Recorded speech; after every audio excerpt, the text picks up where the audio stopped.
ఆరోగ్యానికి సాయంకాలం 6 గంటలకు డిన్నర్ తింటే మంచిదని నేను చెప్పటం వల్ల చాలామంది ఎర్లీగా ఫ్రూట్స్ తినేస్తూ ఉంటారు.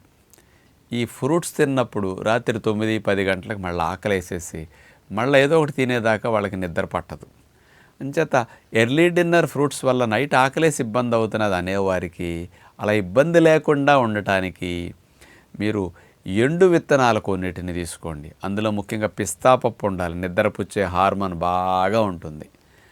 అలాంటి ఎండు విత్తనాలు, పిస్తా పప్పు, దీనితో పాటు కొంచెం గుమ్మడి గింజలు, ప్రొద్దుతిరుగుడు పప్పు, అట్లాగే ఇలాంటివి ఏవైనా సరే శాండ్ రోస్టెడ్ విత్తనాలైనా మీరు పెట్టుకోవచ్చు, లేకపోతే ఫ్రెష్ విత్తనాలైనా పెట్టుకుని ఈ ఎండు విత్తనాలు తిని ఫ్రూట్స్ తినండి. ఇంకా తేలిగ్గా అరగాలంటే నానబెట్టుకు తినొచ్చు. కుదిరినప్పుడల్లా అట్లా ఈ విత్తనాలు నానబెట్టుకు తిని ఫ్రూట్స్ తినండి.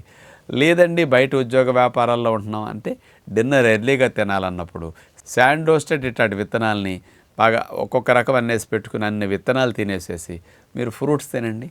ఇక నైట్ 9, 10, 11 కూడా మీకు ఆకలి ఫీలింగ్ రాదు. ఈ శాండ్ రోస్టెడ్ విత్తనాలకి లేకపోతే ఎండు నట్స్కి సంతృప్తిని తెలియజేసే సెంటర్ బాగా సాటిస్ఫై అయిపోయి మీకు మళ్ళీ ఆహారం మీద వాంచి రాకుండా ఆకలిని కంట్రోల్ చేసే లెప్టిన్ హార్మోన్ బాగా రిలీజ్ అయ్యి ఆహారం తినాలనే వాంచి మీకు రాకుండా చేసి మంచిగా మీరు ఫుడ్ కంట్రోల్ చేసుకోవడానికి అవకాశం కలిగిస్తాయి.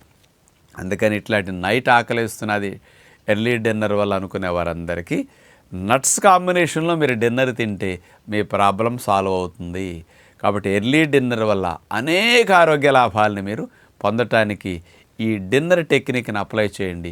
నిద్ర బాగా వస్తుంది, ఆకలి ఇబ్బంది ఉండదు, ఆరోగ్య లాభాలన్నీ పొందటానికి మంచి అవకాశం కలుగుతుంది.